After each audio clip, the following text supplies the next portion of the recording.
మహిమ కలుగును గాక. మన తండ్రి అయిన దేవుని నుండి మన ప్రభు అయిన యేసు క్రీస్తు నుండి కృపా సమాధానములు మనందరికీ కలుగును గాక. ఆమెన్.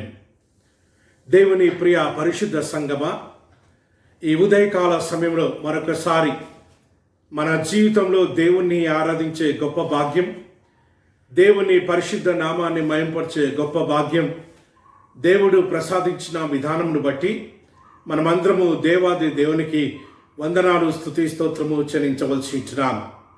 ఈ ఉదయ కాలము మనమందరము ధ్యానం చేయవలసిన అంశము దక్షిణ ఇండియా క్రైస్తవ సంఘం యొక్క పంచాంగాన్ని బట్టి స్టీవర్డ్షిప్, రెస్పాన్సిబుల్ రిసోర్స్ మేనేజ్మెంట్ అనే అంశాన్ని మనము ఆరాధన చేస్తూ ఉంటాం. గృహ నిర్వాహకత్వము,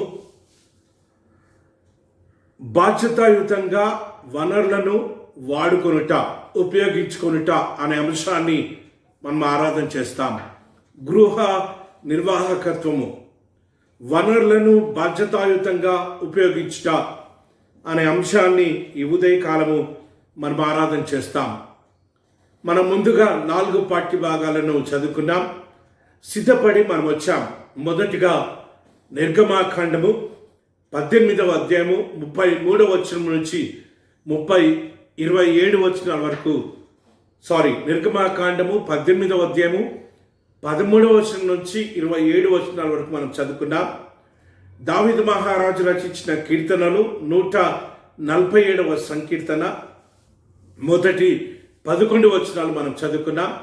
అదే రీతిగా అపోస్తుడైన పౌలు కొరింథీయులకు రాసిన 2వ పత్రిక 8వ అధ్యాయము మొదటి 15 వచనాలు చదువుకున్నాం.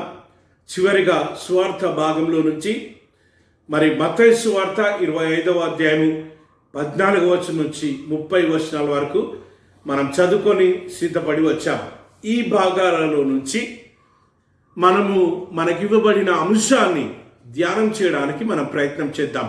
స్టీవర్డ్షిప్, రెస్పాన్సిబుల్ రిసోర్స్ మేనేజ్మెంట్, గృహ నిర్వాహకత్వము, బాధ్యతాయుతంగా దేవుడిచ్చిన వనరులను ఉపయోగించుట అనే అంశాన్ని ఈ ఉదయకాలము మనం ధ్యానం చేయవలసి ఉంటున్నాం. ప్రార్థనా పూర్వకంగా వాక్యం వింటూ, దేవా నాతో మాట్లాడండి, వాక్యంలో ఉంటున్న లోతైన సత్యాలు, వాక్యంలో ఉంటున్న గూఢార్థాలను నాకు తెలియజేయమని హృదయంలో మనం దేవుణ్ణి ప్రార్థిస్తూ ఈ వాక్యాన్ని విన్నట్లయితే దేవుడు తప్పకుండా మనతో మాట్లాడతాడు. వాక్యం శక్తి గలది, వాక్యం మాట్లాడే దైవం. ఆ వాక్యం ఈ ఉదయకాలము మనతో మాట్లాడి మన జీవితాలను సరిచేసి దేవుడిచ్చిన వనరులను జాగ్రత్తగా బాధ్యతాయుతంగా ఉపయోగించుటకు దేవుడు రానైతున్న కాలంలో తన కృప విస్తారంగా కుమరించాలని మనం ప్రార్థన పూర్వకంగా ఈ వాక్యాన్ని విందాం. ఈ అంశంలో 3 ముఖ్యమైన పదాలను మనం చూస్తూ ఉన్నాం. నెంబర్ 1 స్టీవర్డ్షిప్, గృహ నిర్వాహకత్వము. నెంబర్ 2 రెస్పాన్సిబుల్, బాధ్యత అనే పదాన్ని మనం చూస్తూ ఉంటున్నాం. నెంబర్ 3 రిసోర్సెస్, వనరులు అనే పదాలను మనం చూస్తున్నాం. ఈ 3 ముఖ్యమైన పదాలను మనం అర్థం చేసుకోవడానికి ప్రయత్నం చేద్దాం. స్టీవర్డ్షిప్, గృహ నిర్వాహకత్వానికి క్రిస్టియన్ స్టీవర్డ్షిప్కి చాలా వ్యత్యాసం ఉంది. మీరు ఇంగ్లీష్ డిక్షనరీస్లో మీరు చూసినట్టయితే, బైబిల్ డిక్షనరీస్లో చూసినట్టయితే, ఇంగ్లీష్ తెలుగు డిక్షనరీలో చూసినట్టయితే మీకు ఈ వ్యత్యాసము బాగా అర్థమవుతుంది. స్టీవర్డ్షిప్, గృహ నిర్వాహకత్వము. క్రిస్టియన్ స్టీవర్డ్షిప్, క్రైస్తవ గృహ నిర్వాహకత్వం అంటే ఏంటి అంటే దేవుడు మనకిచ్చిన వాటిని జ్ఞానయుక్తంగా, ప్రార్థనాపూర్వకంగా, వాక్యానుసారంగా సద్వినియోగం చేసుకొనుట. క్రిస్టియన్ స్టీవర్డ్షిప్ అంటే దేవుడు మనకిచ్చిన తలాంతులను, దేవుడు మనకిచ్చిన మానవ వనరులను, దేవుడు మనకిచ్చిన ఆర్థిక వనరులను చాలా జ్ఞానయుక్తంగా, ప్రార్థనాపూర్వకంగా, వాక్యానుసారంగా వాడుకొనుట. అది నెంబర్ 1. నెంబర్ 2, క్రిస్టియన్ స్టీవర్షిప్ అంటే దేవుడు కూడా తన యొక్క పనిలో మనము భాగస్థులం కావాలి అని దేవుని ఆలోచన. దేవుని యొక్క పనిలో, దేవుడు చేస్తున్న పనిలో మనము భాగస్థులం కావాలని దేవుడు కొన్ని బాధ్యతలు మనకు అప్పగించాడు. మొదటిగా సృష్టిని దేవుడు మనకు ఇచ్చి సృష్టితో పాటు ఫలించి అభివృద్ధి పొందండి, సృష్టిని కూడా ఫలింపచేయండి, సృష్టిని కూడా అభివృద్ధి పరచండి అనే మొదటి బాధ్యతను దేవుడిచ్చాడు. దేవుని యొక్క విమోచన క్రయధనములో, విమోచన కార్యములో మనము పాలిభాగస్తులం కావాలని దేవుని యొక్క సువార్తను ప్రకటించే సాధనాలుగా, దేవుని రాజ్యాన్ని విస్తరింపజేసే సాధనాలుగా మనం ఉండాలని దేవుడు ఆశపడుతున్నాడు. మూడవది శాంక్టిఫికేషన్, పవిత్రపరిచే ఉద్యమములో, పరిశుద్ధపరిచే ఉద్యమంలో మనం కూడా పాలి భాగస్తులం కావాలి అని దేవుడు ఆశపడి దేవుడు కొన్ని బాధ్యతలను, కొన్ని వనరులను దేవుడు మనకు అప్పగించాడు. వాటిని జ్ఞానయుక్తంగా, ప్రార్థనాపూర్వకంగా, మరి సంఘానికి, సమాజానికి ఉపయోగకరంగా, ఆశీర్వాదకరంగా, వాక్యానుసారంగా వాడుకొనుట. నెంబర్ 2, రెస్పాన్సిబుల్, బాధ్యతాయుతంగా. బాధ్యతలో చాలా అర్థాలు ఉన్నాయి.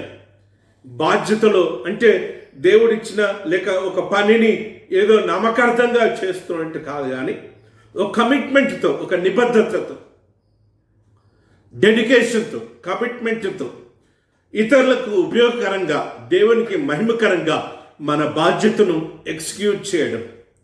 రిసోర్సెస్. నెంబర్ 3, వనరులు. దేవుడు ఒక్కొక్కరికి రకరకాల వనరులను ఇచ్చాడు. కొంతమందికి పాట పాడే తలాంతులు, కొంతమందికి వాయిద్యాలు వాయించే తలాంతులు, వాక్యాన్ని ప్రకటించే తలాంతులు, సేవ చేసే తలాంతులను, సంఘాలను ఉద్ధరించే తలాంతులను, మందిరాలను నిర్మించే తలాంతులను, సంఘముతో జీవించే తలాంతులు. కొంతమందికి ఆర్థిక వనరులను విస్తారంగా దేవుడు ఇచ్చాడు. కొంతమందికి మరి విద్యనిచ్చాడు. కొంతమందికి మంచి ఇంటర్పర్సనల్ రిలేషన్షిప్ టాలెంట్స్ ఇచ్చాడు. ఈ వనరులను దేవుని మహిమ కోసము ఉపయోగించుట. ఈ అంశాన్ని మనం ధ్యానం చేస్తూ ఉంటున్నాం. మనం చదువుకున్న 4 పాఠ్యభాగాలను ఆధారంగా చేసుకొని ఈ అంశాన్ని అర్థం చేసుకోవడానికి ప్రయత్నం చేద్దాం. వాక్యం ఏం చెప్తుంది, వాక్యంలో ఎలాంటి అర్థాలు ఉన్నాయి, వాక్యంలో మరి ఏ గూఢార్థాలు ఉన్నాయి, వాక్యము ఏ రీతిగా మనతో మాట్లాడుతుందో మనము ప్రయత్నం చేయడానికి, మనము ధ్యానం చేయడానికి ప్రయత్నం చేద్దాం. నెంబర్ 1, నిర్గమాకాండము 18వ అధ్యాయము 13వ వచనం నుంచి 27వ వచనం వరకు చదువుకున్నాం. ఈ భాగంలో మనం ఏం నేర్చుకుంటున్నామంటే stewardship, effective use of human resources. గృహ నిర్వాహకత్వము, మానవ వనరులను సమర్థవంతంగా ఉపయోగించుట, మానవ వనరులను సమర్థవంతంగా వినియోగించుట లేక ఉపయోగించుట అనే యొక్క అర్థాన్ని, అనే మూల సత్యాన్ని ఈ భాగంలో మనం చూస్తూ ఉంటున్నాం. నిర్గమాకాండము 18వ అధ్యాయము 13వ వచనం నుంచి మనం చూసినట్టయితే అక్కడ మోషే యొక్క మామగారైన ఇత్రోకు మధ్య జరుగుతున్న సంభాషణ మనం చూస్తూ ఉంటున్నాం. మోషే చేసే పనంతటినీ మోషే మామగారు మరి గమనించి మోషేకి కొన్ని సలహాలు ఇస్తున్న సంగతి మనం ఈ భాగంలో చూస్తున్నాం. మోషే ఏం చేస్తున్నాడంటే ఉదయం కాగానే సిద్ధపడి అక్కడ కూర్చున్నప్పుడు మరి మోషే దగ్గరికి తండోపతండాలుగా వారి కలిగిన ఆయాసాలు, కష్టాలు, ఇరుకులు, ఇబ్బందులు, వారి కలిగిన నష్టాలు, వారి కలుగుతున్న అసత్యము, వారి కలుగుతున్న ఇబ్బందులు అన్ని మోషేతో పంచుకుంటున్నప్పుడు మోషే వారికి వ్యాజ్యం చేస్తున్నట్టుగా బైబిల్ గ్రంథంలో చూస్తుంటున్నాం. వారందరూ మరి దినమంతా నిలబడి ఉంటే వారి యొక్క తరుణం వచ్చే వరకు వెయిట్ చేస్తూ ఉంటే మోషే సాయంకాలం వరకు వారిని హెచ్చరిస్తూ వారికి వాక్యాన్ని బోధిస్తూ వాక్యం యొక్క కట్టడలు నేర్పుతూ వాక్యంలో ఉంటున్న నైతిక విలువలను వాక్యంలో ఉంటున్న మరి మోరల్ వాల్యూస్ని వాక్యంలో ఉంటున్న బిబ్లికల్ వాల్యూస్ని వాక్యంలో ఉంటున్న ప్రిన్సిపల్స్ని వాక్యంలో ఉంటున్న మరి లాని కమాండ్మెంట్స్ని ఆజ్ఞలను వారికి బోధిస్తూ మోషే అలసిపోతూ మోషే సహాయం కోసం వచ్చిన వారంతా కూడా దినమంతా మరి నిలబడి పరిగాపులు కాసి అలసిపోతున్న సత్యాన్ని మోషే యొక్క మామ గ్రహించినప్పుడు మోషే మామ చాలా జ్ఞానయుక్తంగా కొన్ని సూచనలు మోషేకి ఇస్తున్నట్టుగా మనం చూస్తుంటున్నాం. 18వ వచనంలో చూసినట్టయితే నువ్వు మోషే మామగారు మాట్లాడుతున్నాడు, నీవు ఈ రీతిగా చేయడం వల్ల నీకు మంచిది కాదు, నీ ఆరోగ్యానికి మంచిది కాదు, మరి ఇశ్రాయేలు ప్రజల యొక్క ఆరోగ్యానికి కూడా మంచిది కాదు. మీరు చాలా మరి టెన్షన్లోకి రిస్క్లోకి వెళ్తూ ఉన్నారు. కాబట్టి నువ్వు ఒక పని చేయని 19వ వచనం నుంచి మోషే మామ మోషేతో మాట్లాడుతాడు. ఏంటిది అంటే దేవుడు నీకు తోడై ఉన్నాడు, దేవుడు నీతో ఉన్నాడు. కాబట్టి నువ్వు ఏం చేయంటే నువ్వు వాక్యాన్ని ప్రకటించు, నువ్వు వాక్యాన్ని బోధించు, దేవుని కట్టడలు నేర్పించు, దేవుని ఆజ్ఞ నేర్పించు. అంతవరకే నువ్వు పని చేయి. మిగతా పనిని కొంతమంది నాయకులను ఏర్పరచుకో అని మోషే మామ మోషేకి ఆజ్ఞాపిస్తున్నాడు. 1000 మందికి ఒకరిని, 100 మందికి ఒకరిని, 50 మందికి ఒకరిని, 10 మందికి ఒకరిని ఏర్పాటు చేసి వారు ఉన్న స్థలాల్లోనే వారు ఉన్న ప్రాంతాలలోనే వ్యాజ్యమాడడానికి వారి పైవారిగా నియమించినట్లయితే వారికి అప్పగించిన పనిని ఆ వ్యాజ్యమును మరి నిర్వహిస్తూ అధికమైన వ్యాజ్యం ఉన్నప్పుడు వారు చేయలేని వ్యాజ్యం ఉన్నప్పుడు వారు నీ దగ్గరికి దాన్ని తీసుకొని వస్తారు. అప్పుడు నువ్వు వ్యాజ్యమాడు, అప్పుడు నీ పని సులువుగా అవుతుంది. మరి అందరినీ కూడా వాడుకునే విధానాన్ని బట్టి ప్రజలు కూడా నీ దగ్గరికి ప్రయాణం చేసి రావాల్సిన అవసరం ఉండదు. వారు ఉండే ప్రాంతంలోనే వారి యొక్క వ్యాజ్యాన్ని మరి నిర్వహించుకోవచ్చు అనే సలహాను మోషే మామ మోషేకి తెలియజేస్తూ ఉంటున్నాడు. సలహా ఇస్తూ ఏమని చెప్తూ ఉన్నాడంటే, దేవుని చిత్తమైతేనే ఈ సలహా పాటించు, నువ్వు దేవుణ్ణి అడిగి నీకు ఇష్టమైతేనే ఈ సలహా పాటించు అని మోషే మామ మోషేకి జ్ఞాపకం చేస్తూ ఉంటున్నాడు. అంటే ప్రార్థన పూర్వకంగానే దేవుడు ఆజ్ఞాపిస్తేనే ఇది చెయ్యి, నేనేదో చెప్తున్నా అని నువ్వు చెయ్యకు అని మోషే మామ మోషేకి ఆజ్ఞాపిస్తున్నట్టుగా మనం చూస్తూ ఉంటున్నాం. దేవుని ప్రియ పరిశుద్ధ సంగమ, మనకు కూడా మన జీవితంలో కూడా ఎంతోమంది ఎన్నో సలహాలు ఇస్తూ ఉంటారు, మనల్ని ప్రేమించి ఇస్తూ ఉంటారు. మనము ఒక్కోసారి పడిపోవాలని నెగటివ్ సజెషన్స్ని కూడా మరి నవ్వుకుంటూనే పాజిటివ్గా ఇచ్చేవారు ఉంటారు. కానీ దేవుని ప్రియ పరిశుద్ధ సంగమ, మనము ప్రార్థనాపూర్వకంగా ఏది మంచిదో ఏది చెడ్డదో తెలుసుకోవాలి అంటే దేవుని సహాయాన్ని మనం అడగాలి.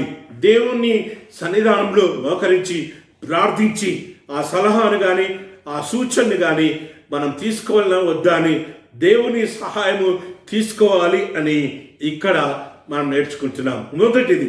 నెంబర్ 2, మోషే మామ మోషేకి ఇచ్చే సలహా ఏంటిదంటే, ఎవరు సామర్థ్యమైన వారిని మొదటి క్వాలిఫికేషన్ ఫర్ ఎలక్టింగ్ లీడర్స్ ఏం చెప్తుండంటే, నాయకుల్ని ఎన్నుకునే విధానంలో మోషే గమనించవలసిన విషయాలను మోషే మామ మోషే జ్ఞాపకం చేస్తుంది.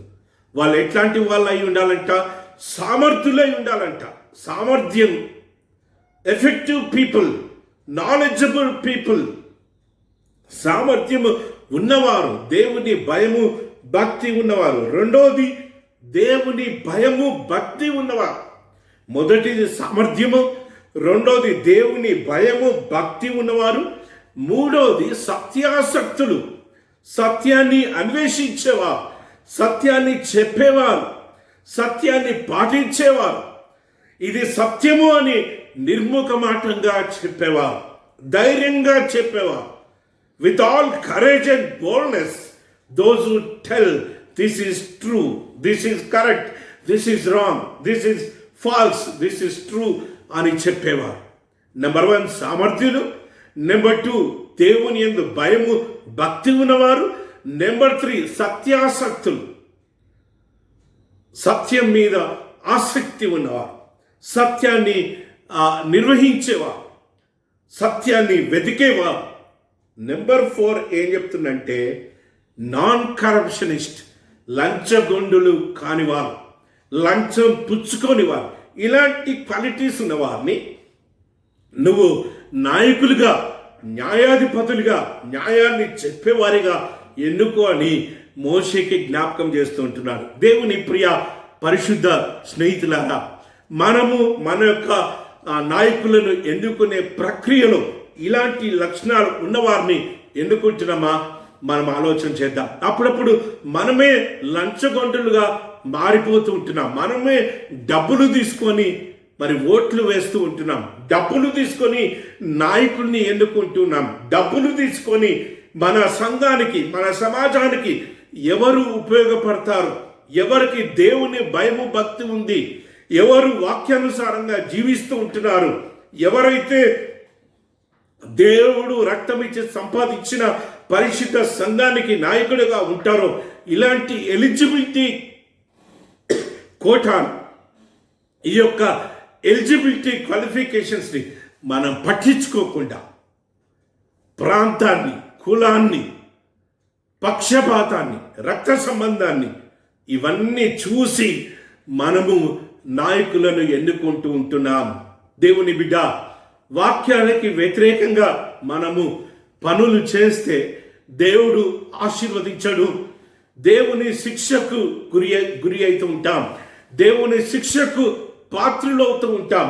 అందుకే మోషే మామ నాయకులను ఎన్నుకునే ప్రక్రియలో సామర్థ్యం ఉన్న వారిని గమనించు.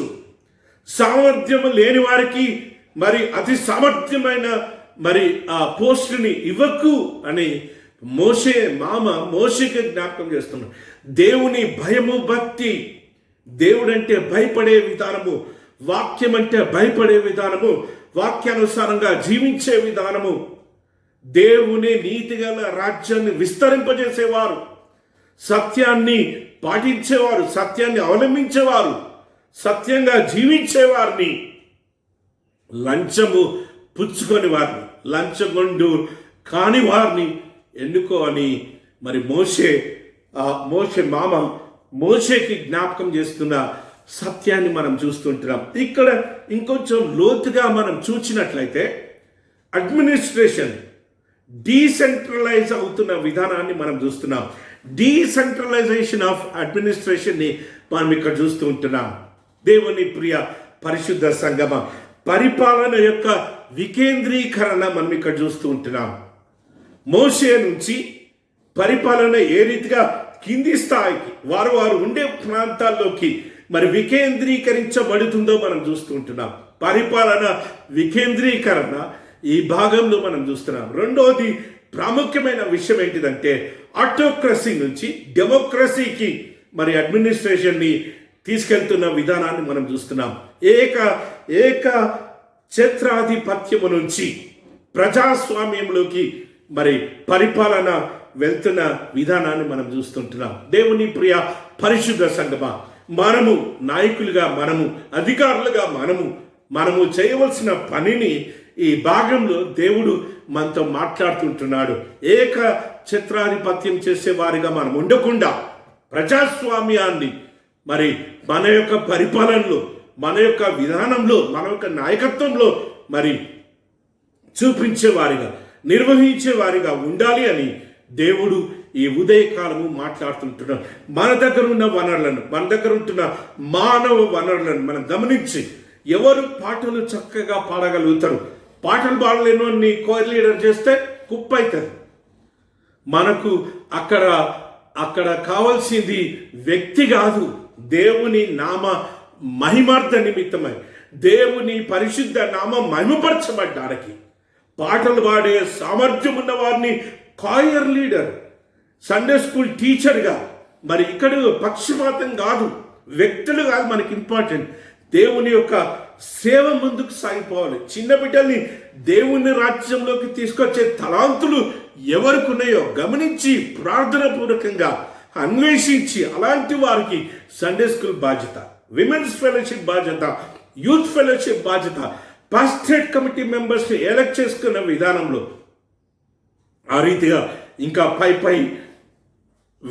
పై స్థాయిలో ఉన్న ఆ యొక్క పోస్టులన్నీ ఎన్నుకునే విధానంలో మనము ఈ రీతిగా ఇలాంటి పరిపాలన లక్షణాలు కలిగి, ఇలాంటి సామర్థ్యం ఉన్న వారిని, దేవుని భయం ఉన్న వారిని, సత్యాన్ని అన్వేషించే వారిని, లంచాన్ని పుచ్చుకొని వారిని మనము నాయకులుగా ఎన్నుకోవాలి అని దేవుని వాక్యం మనతో మాట్లాడుతుంది. రెండవ భాగంలోకి మనం వెళ్దాం. పత్రిక భాగంలోకి మనం వెళ్దాం. అపోస్తుడైన పౌలు కొరింథీయులకు రాసిన రెండవ పత్రిక 8వ అధ్యాయము మొదటి 15 వచనం మనం చదువుకున్నాం. అపోస్తుడైన పౌలు కొరింథీ సంఘానికి రాసిన పత్రిక. కొరింథీ సంఘం చాలా ప్రాబ్లమేటిక్ ఉన్న సంఘం. కొరింథీ సంఘంలో ఇమ్మోరల్ వాల్యూస్, అక్రమ సంబంధాలు, కొరింథీ సంఘంలో అన్య దేవతల పూజలు, అన్య ఆచారాలు సంఘములో మరి ప్రభావితం కావడము, అది రెండవది. మూడవది తప్పుడు బోధలు, wrong doctrines, teaching of wrong doctrines, తప్పుడు బోధలు, తప్పుడు వాక్యాన్ని ప్రకటించడం. నాలుగవది అపోస్తుడైన పౌలు మీద నెపములు చెప్పడం. అతడు అపోస్తుడు కాదు, అతడికి వాక్యం చెప్పే అధికారం లేదని అపోస్తుడైన పౌలుకు వ్యతిరేకంగా ఇంకొక వర్గం మరి ప్రకటన చేయడం. ఇలాంటి అనేకమైన సమస్యలతో కొరింథీ సంఘం కొట్టుమిట్టాడుతున్నప్పుడు అపోస్తుడైన పౌలు ప్రార్థన పూర్వకంగా ఆత్మవశుడై వారికి రాసిన ఉత్తరాలలో ఈ రెండు ఉత్తరాలలో రెండవ ఉత్తరంలో 8వ అధ్యాయాన్ని మనము ధ్యానం చేస్తూ ఉంటున్నాం.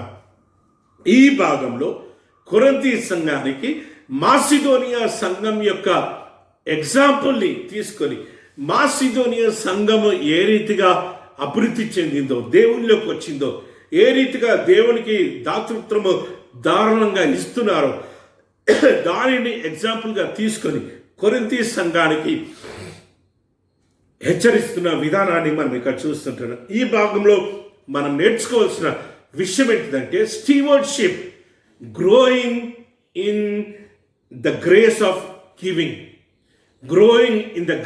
గివింగ్.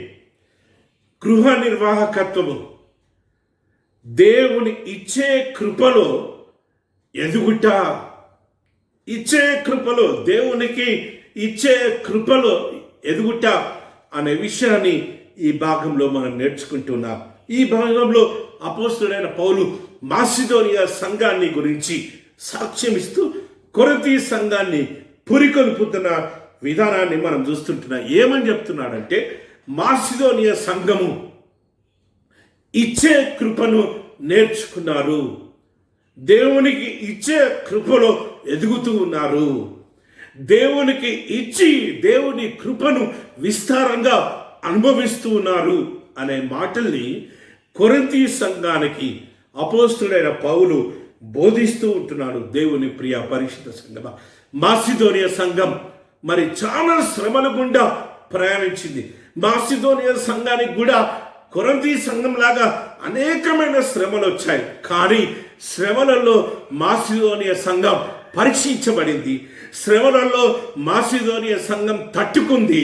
శ్రమలలో మాసిదోనియా సంఘం దేవునికి అవమానకరంగా జీవించలేదు అన్న సాక్ష్యాన్ని అపోస్తలుడైన పౌలు మాసిదోనియా సంఘం గురించి కొరింథీ సంఘంతో మాట్లాడుతుంటున్నాడు. కాబట్టి మీకు శ్రమలు ఉన్నప్పటికీ శ్రమలలో ఓర్పు కలిగి జీవించండి, శ్రమలలో ఇంకా ఎక్కువగా దేవుని వైపు రండి, శ్రమలలో ఇంకా ఎక్కువగా దేవుణ్ణి ఆరాధించండి అని చెప్తూ ఉంటున్నాడు.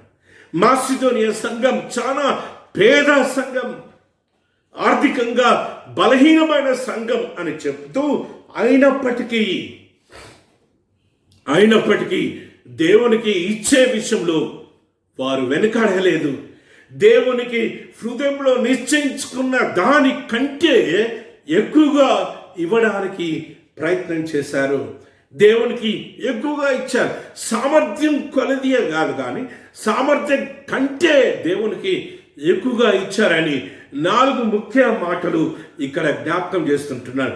నెంబర్ 1 ఏంటిది అంటే, హృదయంలో నిశ్చయించుకున్న దానికంటే ఎక్కువగా దేవునికి ఇచ్చారు. హృదయపూర్వకంగా ఇచ్చారు, బలవంతంతో ఇయ్యలేదు, ఎవరో వచ్చి అడిగితే ఇయ్యలే, ఇది దేవుంది అని దేవుని తీసి పెట్టినట్టుగా అపోస్తలుడైన పౌలు జ్ఞాపకం చేస్తుంటున్నాడు. దేవుని ప్రియ పరిశుద్ధ సంగమా, మనది కాని భాగాన్ని మనం ముట్టుకోకూడదు. దేవుని భాగాన్ని దేవునికి సమర్పించాలి. దశమ భాగము ప్రతిష్ఠిత అర్పణను మనవి కాదు, దేవునికి ఇవ్వాలి. ఆలయాలు నడిచినా నడవకుండా దేవుని భాగాన్ని దేవునికి సమర్పించాలి. నేను గుడికి వెళ్ళట్లే కదా, నేను సందా వేయవలసిన అవసరం లేదు. నేను గుడికి వెళ్ళట్లే కదా, నేను థ్యాంక్స్ ఆఫరింగ్ ఇవ్వవలసిన అవసరం లేదు. నేను గుడికి వెళ్ళట్లే కదా, దశమ భాగం ఎందుకు ఇవ్వాలి?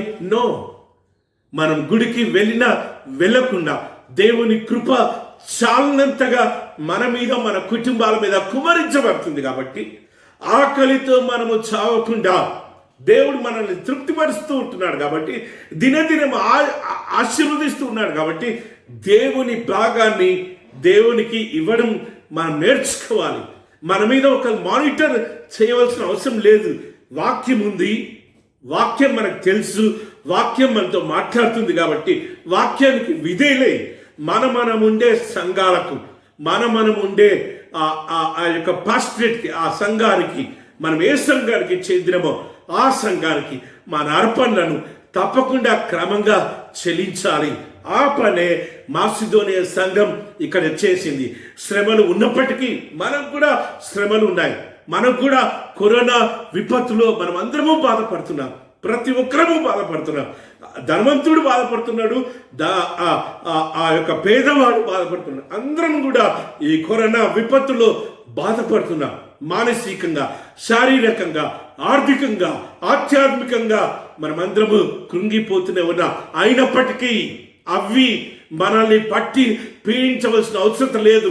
ఎందుకు అంటే ప్రతి క్షణము దేవుని కృపను ఆస్వాదిస్తున్నాను కాబట్టి, ప్రతి క్షణము దేవుని యొక్క సన్నిధానాన్ని అనుభవిస్తున్నాం కాబట్టి, ప్రతి క్షణము దేవుని కాపుదల అనుభవిస్తున్నాం కాబట్టి దేవునికి మనము చెల్లించాలి. మాసిదోనియా సంఘం హృదయపూర్వకంగా దేవునికి సమర్పించింది.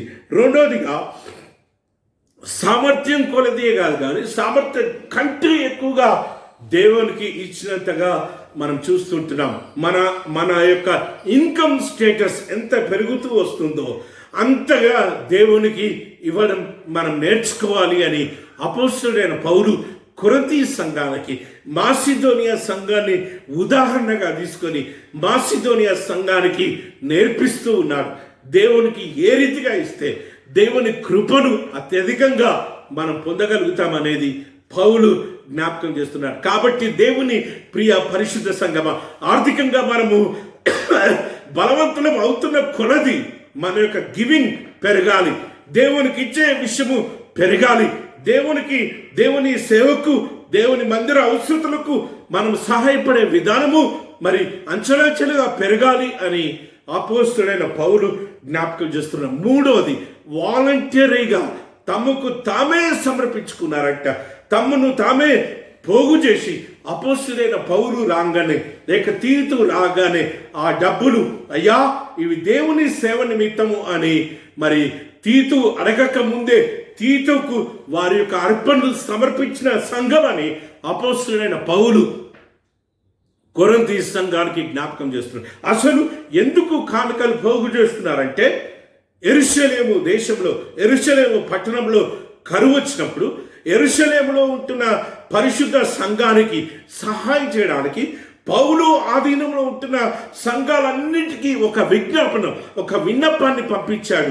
అక్కడ యెరూషలేము సంఘము విపత్తులో ఉంది, యెరూషలేము సంఘము కరువులో ఉంది, యెరూషలేము ప్రజలు కరువులో ఉన్నారు, వారికి మనము సహాయం చేయాలని సంఘాలను ప్రేరేపించి ఇక్కడ అర్పణలను పోగు చేసి వీటన్నిటిని యెరూషలేముకి పౌలు, తిమోతి, తీతు తీసుకొని వెళ్ళినట్టుగా అపోస్తుల కార్యంలో మనం చూస్తూ ఉంటాం. దేవుని ప్రియ పరిశుద్ధ సంఘమా, ఆర్థికంగా బలంగా ఉన్న మనము ఈ యొక్క విపత్తు కాలంలో మరి ఆ ఆకలి చేత అలమటించే ప్రజలకి, పేదవారికి, దిక్కులేని వారికి, దరిద్రులను, అనాథ బిడ్డలను, వితంతులను, పరదేశులను ఆదరించే క్రైస్తవుడిగా నువ్వు ఉండాలి అని దేవుడు జ్ఞాపకం చేస్తుంటున్నాడు. వాలంటరీగా దేవుడు నిన్ను ప్రేరేపించిన విధానం కొలది, దేవుడు నీ అంతరాత్మను గద్దిస్తున్న విధానం కొలది నువ్వు వీరిని జ్ఞాపకం చేసుకోవాలి అని దేవుడు జ్ఞాపకం చేస్తుంటున్నాడు.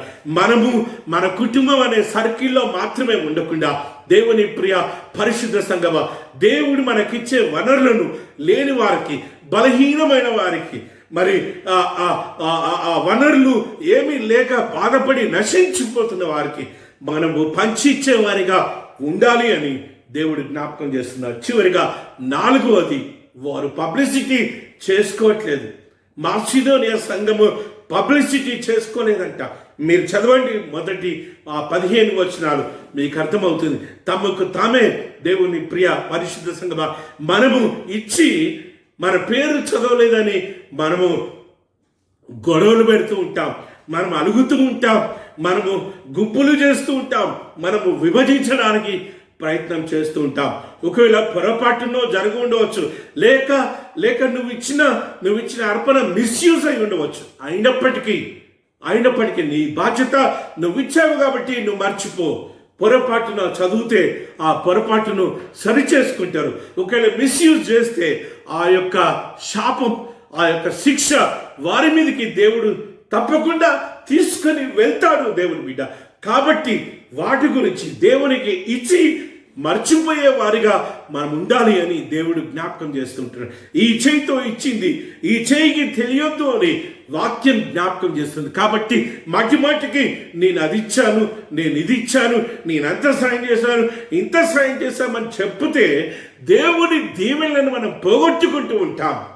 మన అర్పణ, మన సహాయం కేవలము దేవునికి మాత్రమే తెలిసే రీతిలో ఉంటే మనం ఇంకా అధికంగా దీవించబడతాము అని అపోస్తలుడైన పౌలు జ్ఞాపకం చేస్తున్నారు. చివరిగా తమను తామే మాసిదోనియా సంఘస్థులు తమను తామే కష్టంలో ఉన్నప్పటికీ, శ్రమలలో ఉన్నప్పటికీ, ఆర్థిక ఇబ్బందుల్లో ఉన్నప్పటికీ తమను తామే మొదట దేవునికి, తర్వాత మాకును సమర్పించుకున్నారు అని అపోస్తలుడైన పౌలు రాస్తూ ఉంటున్నాడు. దేవుని ప్రియ పరిశుద్ధ సంఘమా, దేవునికి సమర్పించుకోవాలి. విపత్తు కాలంలో దేవునికి దగ్గరికి రా, శ్రమల కాలంలో ఇంకా దేవునికి దగ్గరికి రా, ఆర్థిక ఇబ్బందులు దేవునికి దగ్గరికి రా. దేవుని బిడ్డ, నువ్వు ప్రార్థన చేయి, నువ్వు సమర్పించుకో, నీ యొక్క కాపరికి సమర్పించుకో, నీ సంఘానికి సమర్పించుకో. దేవుడు నిన్ను అత్యధికంగా ఆశీర్వదిస్తబడతాడు అని అపోస్తలుడైన పౌలు చెప్తూ కొరింథీ సంఘానికి జ్ఞాపకం చేస్తుంటున్నాడు. ఈ యొక్క కృప విషయంలో, ఇచ్చే కృప విషయంలో నువ్వు అభివృద్ధి అయితే, ఇచ్చే కృప విషయంలో నువ్వు ఎదిగితే దేవుని కృప అత్యధికంగా ఆస్వాదిస్తావు. దేవుని కృప అత్యధికంగా నీ మీద, నీ కుటుంబం మీద కుమ్మరించబడుతుంది అని అపోస్తలుడైన పౌలు జ్ఞాపకం చేస్తుంటున్నాడు. 9వ వచనం దయచేసి చదవండి. 9వ వచనంలో మీరు మన ప్రభు అయిన యేసుక్రీస్తు కృపను ఎరుగుదురు కదా, ఆయన ధనవంతుడై ఉండి మీరు తన దారిద్ర్యం వలన ధనవంతులు కావాలని మీ నిమిత్తము దరిద్రుడాయను.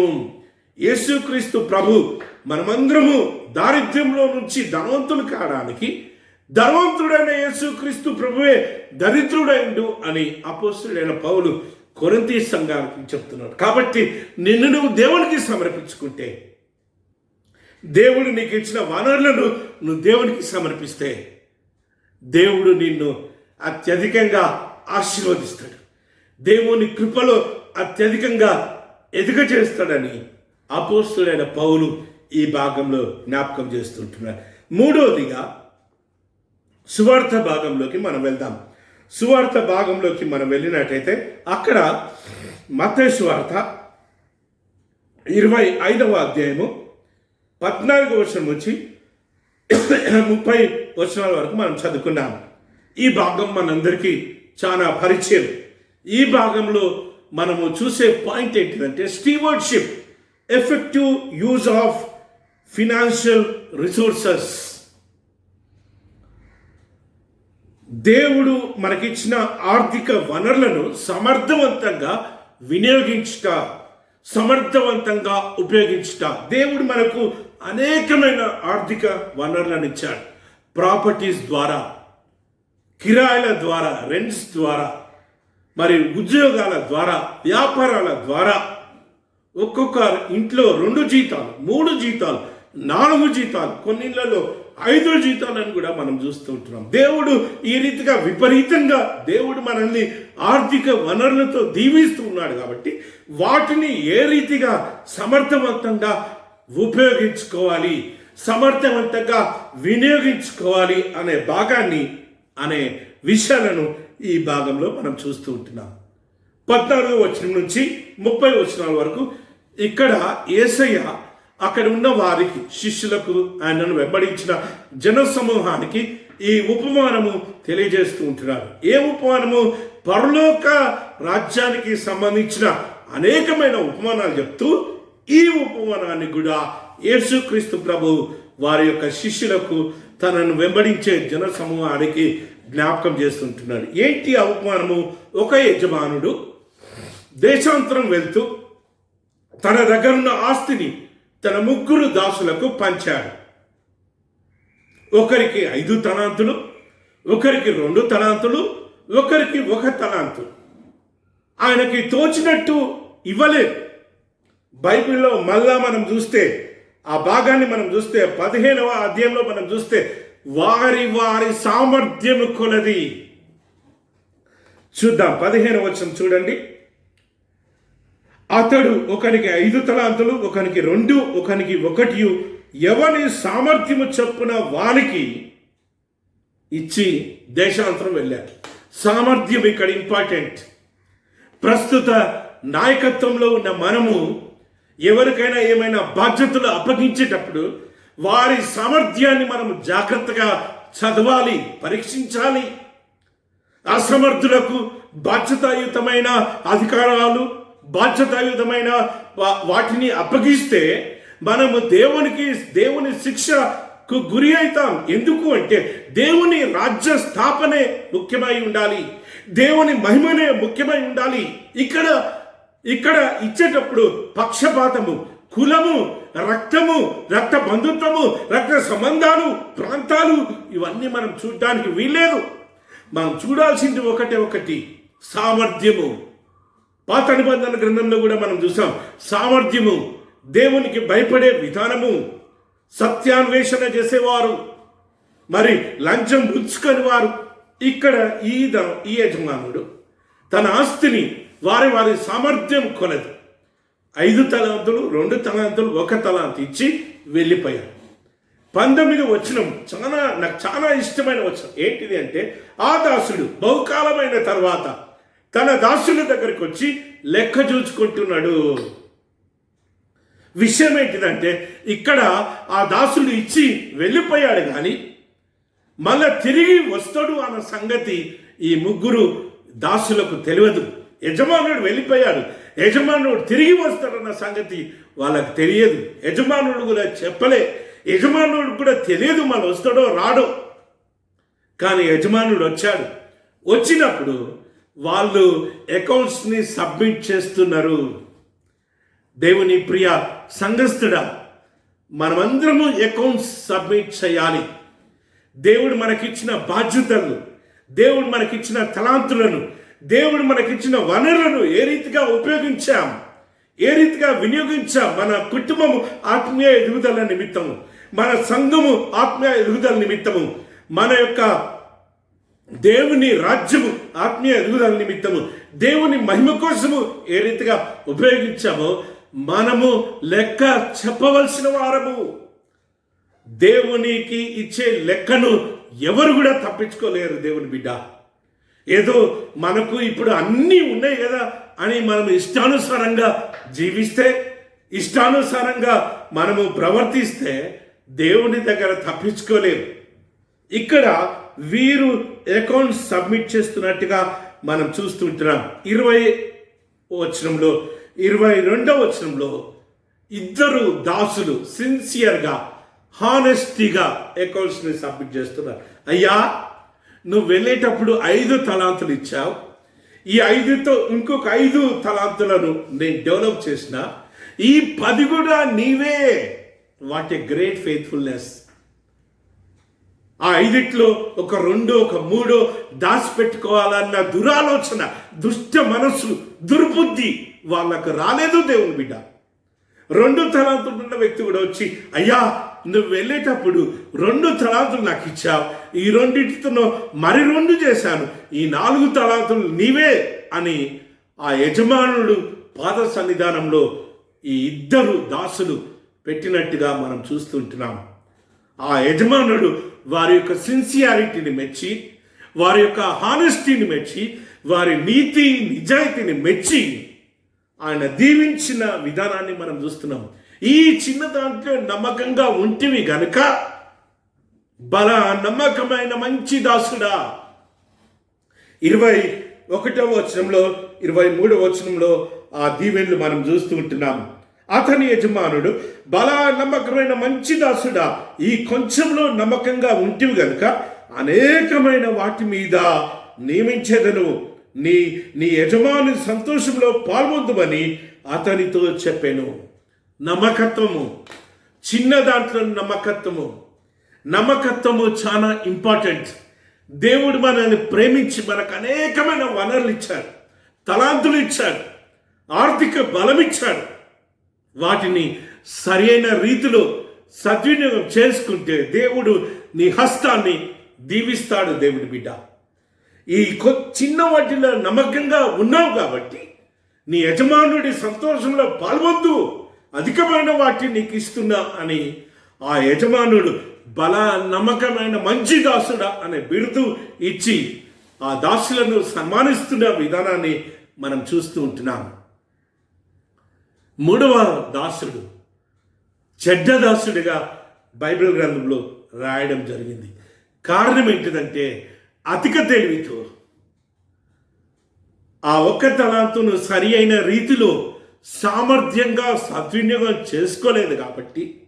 ఉపయోగించుకోలేదు కాబట్టి, యజమానుడు లెక్క అడుగుతాడన్న సంగతి ఎరగడు కాబట్టి ఆయన మాట్లాడుతున్నాడు. అయ్యా, నువ్వు విత్తని చోట కోసేవాడివి. దేవుని వాక్యాన్ని యజమానుడికి జ్ఞాపకం చేస్తున్నాడు. యజమానుడు క్వాలిటీస్ని యజమానుడు జ్ఞాపకం చేస్తున్నాడు. యజమానుడు కోపం వచ్చి చెడ్డదాసుడా అని ఆ దాసుని శిక్షించినట్టుగా మనం చూస్తుంటున్నాం. ఆ దాసుని పనిష్ చేసినట్టుగా మనం చూస్తుంటున్నాం. 29-30 వచనాలు మనం చూద్దాం. కలిగిన ప్రతి వానికి ఇయ్యబడును, అతనికి సమృద్ధి కలుగును, లేని వాని యొద్ద నుండి వానికి కలిగినది తీసివేయబడును. మరియు పనికి మాలిన ఈ దాసుని వెలుపట చీకటిలోనికి త్రోసివేడి, అక్కడ ఏడుపును పండ్లు కొరుకుటయో ఉండుననెను. చెడ్డదాసుడు, సోమరి దాసుడు, పనికి మాలిన దాసుడు అని మన బైబిల్ గ్రంథంలో చూస్తూ ఉంటున్నాం. దేవుడు మనల్ని ప్రేమించి, దేవుడు అనేక విధాలుగా ఆర్థికంగా మనల్ని బలపరుస్తూ వస్తూ ఉంటున్నాడు. ఇంకా అప్పుల పాలై, ఇంకా లేమిలో, ఇంకా కకృతిలో, ఇతరులకు సహాయం చేయకుండా, బలహీనమైన వారిని సహాయం చేయకుండా, ఆకలితో బాధపడుతున్న వారికి సహాయం చేయకుండా, విధవరాలను, వితంతులను, అనాథ బిడ్డలను ఆదరించకుండా, పరదేశులకు సహాయం చేయకుండా, నాకు నాకు నా కుటుంబానికి అని రాకులాడుతూ ఈజీ మనకి అలవాటై నువ్వు జీవిస్తున్నట్టయితే ఈ ఉదయకాలము దేవుడు నీతోనే మాట్లాడుతూ ఉంటున్నాడు. దేవుడు నీకు ఇచ్చిన వనరులను ప్రార్థన పూర్వకంగా, భయముతో, భక్తితో సరైన విధానంగా ఉపయోగించుకో అని దేవుడు జ్ఞాపకం చేస్తుంటున్నాడు. దేవుని ప్రియ సంగమ, మనం ఇక్కడ గమనించవలసిన ఇంపార్టెంట్ పాయింట్ ఏంటిదంటే, ఈ యజమానుడు తిరిగి వస్తాడని దాసులకు తెలియదు, కానీ మన యజమానుడు తిరిగి వస్తాడు అని మనకు తెలుసు. వస్తాను అని సెలవిచ్చిన దేవుడు తప్పకుండా వస్తాడు.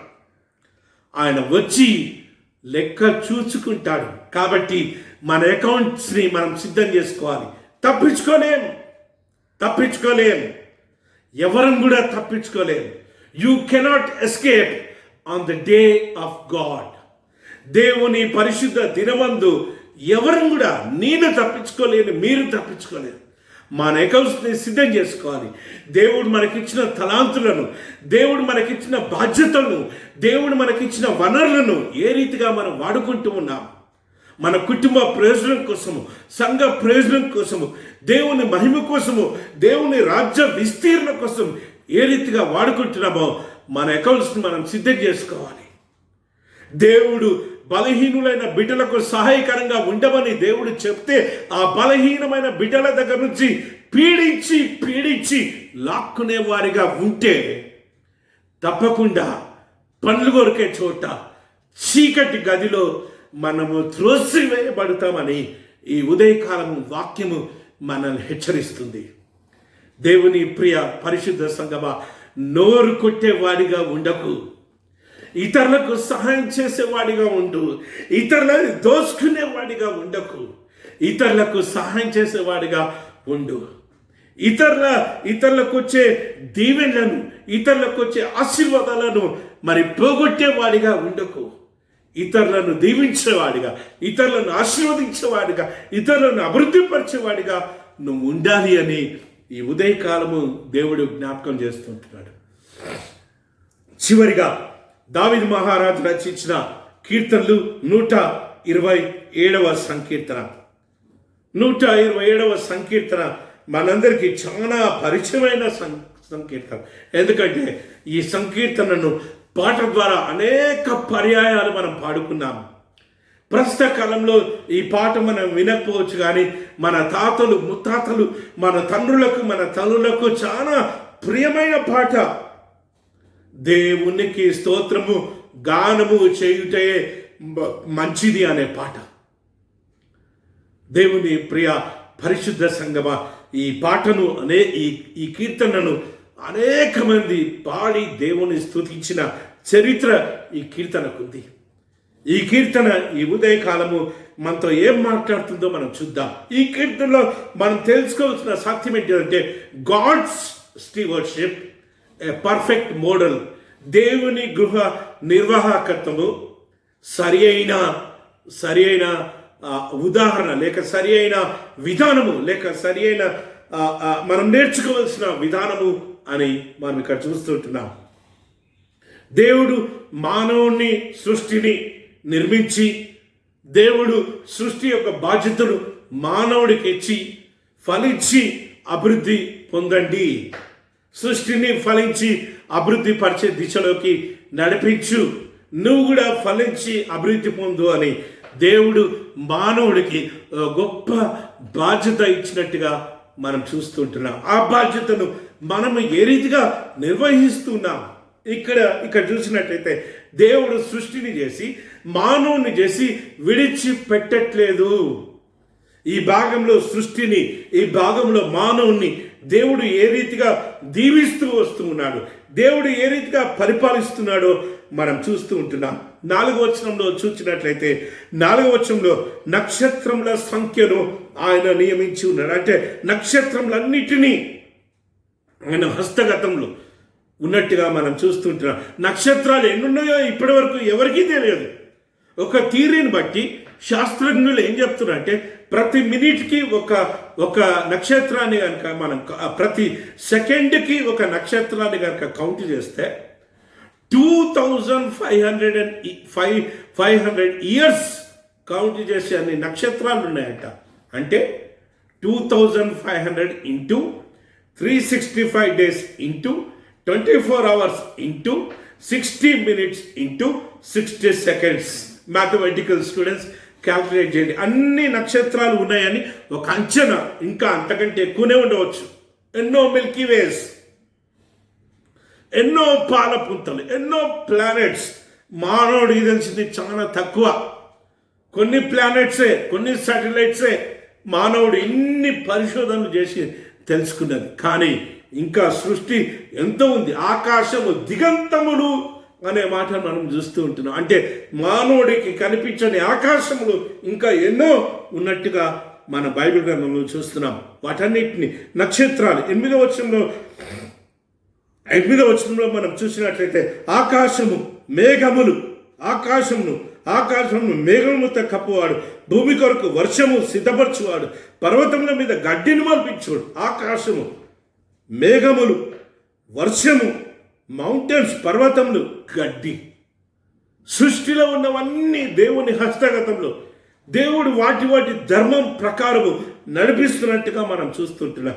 నక్షత్రాలను చూసినాం, ఇక్కడ ఆకాశాన్ని చూస్తున్నాం, మేఘములను చూస్తున్నాం, వర్షంను చూస్తున్నాం, పర్వతాలను చూస్తున్నాం, గడ్డిని చూస్తున్నాం. 15వ వచనంలో భూమిని చూస్తున్నాం, 16వ వచనంలో హిమమును చూస్తున్నాం, ఆవిరిని చూస్తున్నాం, హిమమును చూస్తున్నాం, ఆవిరిని చూస్తున్నాం, మంచు కణములను చూస్తున్నాం. 17వ వచనంలో వడగండ్లను చూస్తున్నాం, 17వ వచనంలో చలిని చూస్తున్నాం.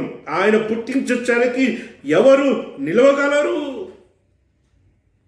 సృష్టి యావత్తు 18వ వచనంలో గాలిని, 18వ వచనంలో గాలిని చూస్తున్నాం, 18వ వచనంలో నీరును చూస్తున్నాం, నీరు యొక్క ప్రవాహాన్ని చూస్తున్నాం, గాలి యొక్క వేగాన్ని చూస్తున్నాం.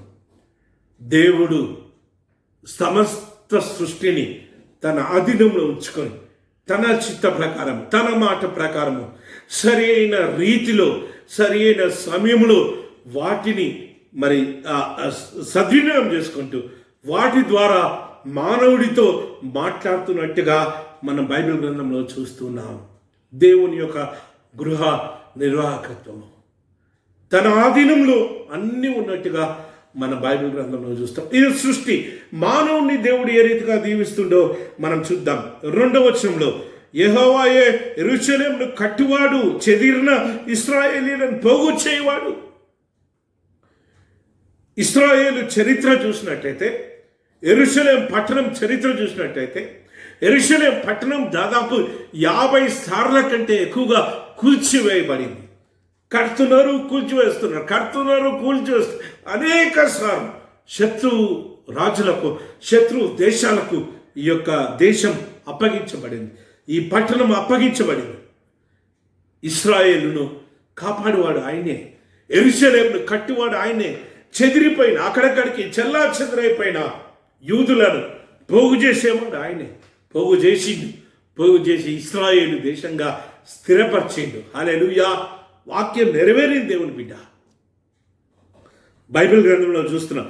కట్టేవాడు, పోగు చేసేవాడు, 3వ వచనంలో బాగు చేసేవాడు, మళ్ళా గాయములు కట్టేవాడు, గుండె చెదిరిన వారిని స్వస్థపరిచేవారిని, మానసికంగా బాధపడుతున్న వారిని, ఒత్తిడికి లోనైన వారిని, గాయాలకు గురైన వారిని బాగు చేసేవాడు, మాన్పేవాడు, కట్టేవాడని మన బైబిల్ గ్రంథంలో మనం చూస్తుంటున్నాం. 6వ వచనంలో చూస్తున్నాం. దీనులను లేవనెత్తేవాడు, భక్తిహీనులను కూల్చేవాడంట. హల్లెలూయా. పడిపోయిన వారిని, దేవుని యొక్క భయము భక్తిలో హింసించబడి నలగొట్టబడిన వారిని, దేవుని ప్రియ పరిశుద్ధ సంగమా, దేవుని అడుగుజాడలో నడుస్తున్నా కానీ కొన్ని ఒత్తిళ్ల వల్ల నలగొట్టబడిన వారిని తిరిగి లేవనెత్తే దేవుడంట. బలహీనులను ఆయన కూల్చే దేవుడు, భక్తి లేని వారిని కూల్చివేసే దేవుడని మరి దావీదు మాట్లాడుతుంటున్నాడు. 13వ వచనంలో చూసినట్టయితే, నీ గుమ్మములను బలపరిచే దేవుడు, నీ పిల్లలను ఆశీర్వదించే దేవుడు, బలపరిచే దేవుడు, ఆశీర్వదించే దేవుడు. 14వ వచనంలో మనం చూస్తున్నాం, సమాధానము కలగజేసే దేవుడు, మంచి గోధుమలతో తృప్తిపరిచే దేవుడు, ఆహారం ఇచ్చే దేవుడు, శాంతి సమాధానం ఇచ్చే దేవుడు. మానవుణ్ణి దేవుడు ఇంతగా ప్రేమిస్తూ ఉంటున్నాడు. మనం కూడా ఆ రీతిగా మన గృహ నిర్వాహకత్వంలో దేవుణ్ణి పోలి నడుచుకోవాలని ఈ కీర్తన ద్వారా మనము నేర్చుకుంటూ ఉంటున్నాం. గాయాలను కట్టేవారిగా, గాయాలను మాన్పేవారిగా, హాస్పిటల్కి తీసుకెళ్లేవారిగా, చికిత్స ఇచ్చేవారిగా, అన్నం లేని వారికి అన్నం ఇచ్చేవారిగా, ప్రోత్సహించేవారిగా, పడిపోయిన వారిని లేవనెత్తేవారిగా, పడిపోయిన వారిని ఇంకా అనగదొక్కకుండా, నిలబడ్డ వారిని పడిపోయేటట్టు చేయకుండా వారిని లేవనెత్తేవారిగా, వారిని ప్రోత్సహించేవారిగా, వారిని దేవుని సేవలో నడిపించేవారిగా మనం ఉండాలని దేవుడు ఈ ఉదయకాలం మాట్లాడుతున్నాడు.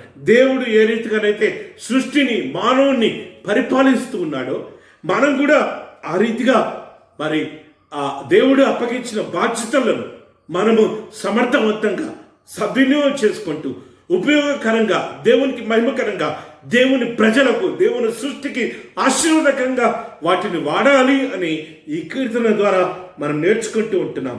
18వ వచనం చూసినట్లయితే, తన యందు భయభక్తులు గల వారి యందు, తన కృప కొరకు కనిపెట్టి వారి యందు యెహోవా ఆనందించేవాడై ఉన్నాడు. దేవుని మాట చొప్పున జీవించేవారు, దేవుని కృప కోసము కనిపెట్టుకునేవారు, దేవుని మాట ప్రకారం నడిచేవారు, దేవుడు ఇచ్చిన బాధ్యతను చక్కగా గృహ నిర్వాహకత్వం చేసే వారి పట్ల దేవుడు ఆనందించేవాడంట. మన గృహ నిర్వాహకత్వం ద్వారా దేవుడు మనకిచ్చిన వనరులను మనము దేవుని మహిమ కోసం వాడుతున్నామా లేదా దేవుడు గమనిస్తూ చక్కగా దేవుని కృప కోసము కనిపెట్టేవారిగా ఉంటే, దేవుని ప్రజలకు ఉపయోగకరంగా ఉంటే, దేవుని సృష్టికి మన ద్వారా ఉపయోగకరంగా ఉంటే దేవుడు ఆనందించేవాడంట. చివరిగా 19-20 వచనాల్లో, ఆయన తన వాక్యం యాకోబు కలుగజేశాను, తన కట్టడలు, తన న్యాయ విధులు ఇశ్రాయేలీయులకు తెలియజేశాను. ఏ జనమునకు ఆయన ఇలాగూ చేసి ఉండలేదు. ఆయన న్యాయ విధులు వారికి తెలిసే ఉన్నవి. యెహోవాను స్తుతించండి. ఏ జనాన్ని, సృష్టిలో ఎవరిని కూడా దేవుడు మానవుని ప్రేమించినంత ప్రేమించలేదు. కాబట్టి దేవుడు ఏమంటాడంటే, ఈ వాక్యాన్ని యాకోబుకి ఇచ్చిన, నీకు ఇచ్చిన దేవుని వాక్యాన్ని, ఇశ్రాయేలు ప్రజలకు ఇచ్చిన దేవుని వాక్యాన్ని, యేసయ్య రక్తంలో కడగబడి వారికి ఇచ్చిన కానీ వాక్యాన్ని అన్వేషించేవారిగా, వాక్యాన్ని పాటించేవారిగా, దేవుని కట్టడలు, దేవుని న్యాయ విధులు పాటించేవారిగా నీవు నేను ఉండాలని దేవుడు ఆశపడుతున్నా.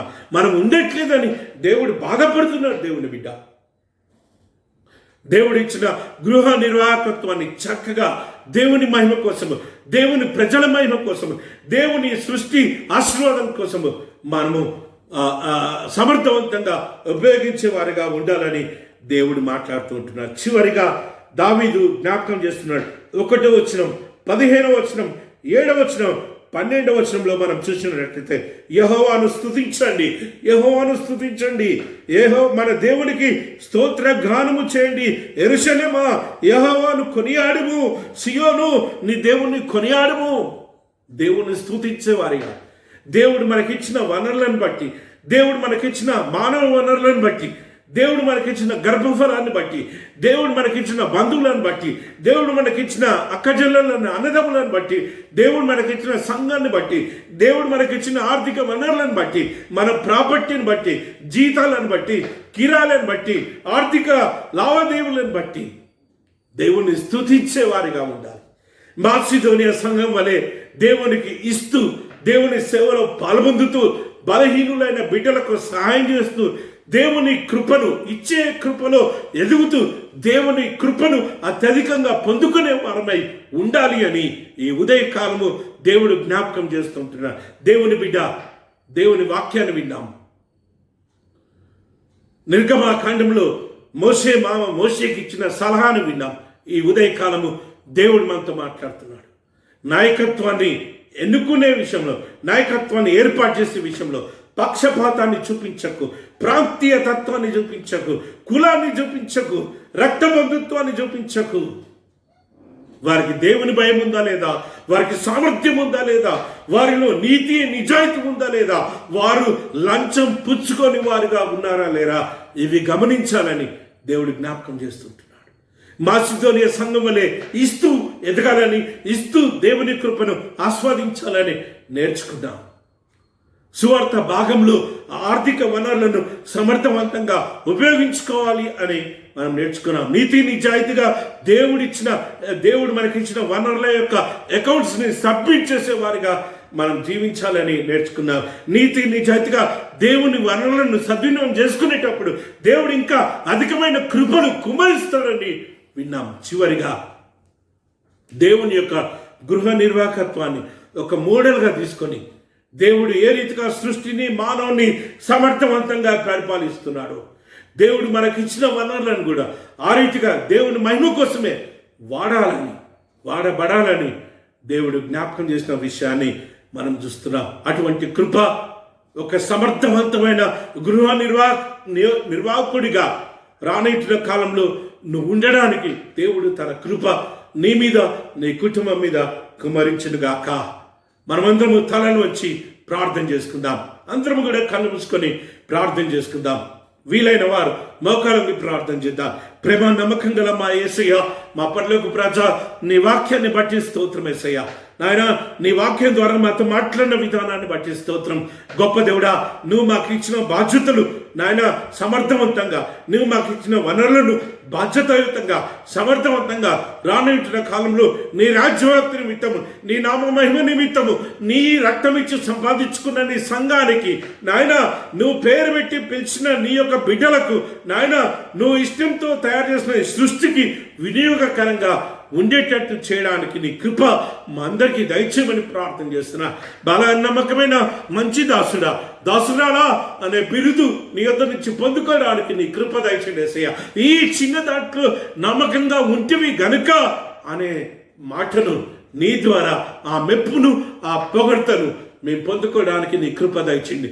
మా అకౌంట్స్ మేము సబ్మిట్ చేయాలి అని జ్ఞాపకం చేసినందుకు స్తోత్రం. రెండవ రాకడ సమయంలో బూరా గానముతో నాయన, దేవదూతల గానాలతో నాయన మధ్యాకాశాన్ని చీల్చుకొని మా మధ్యకి వచ్చే దినము ఆసన్నమై ఉంది, త్వరలోనే ఉంది, దగ్గరలోనే ఉంది అనే భయము, భక్తి కలిగి నాయన మా యొక్క లెక్కలు, మా అకౌంట్స్ సిద్ధం చేసుకొని నీకు సబ్మిట్ చేయడానికి మేము సంసిద్ధంగా ఉండడానికి నీ కృప దయచేయమని ఘనత, మహిమ, ప్రభావాలు మీకే చెల్లిస్తూ యేసు పరిశుద్ధ నామమున ప్రార్థన చేస్తున్నాము తండ్రి. ఆమెన్. మన తండ్రి అయిన దేవుని ప్రేమ, మన ప్రభువైన యేసుక్రీస్తు యొక్క కృప, పరిశుద్ధాత్మ దేవుని యొక్క నడిపింపు, కాపుదల, సంరక్షణ, పోషణ మనందరికీ ఇప్పుడు ఎల్లప్పుడు సదాకాలము తోడి ఉండును గాక. ఆమెన్.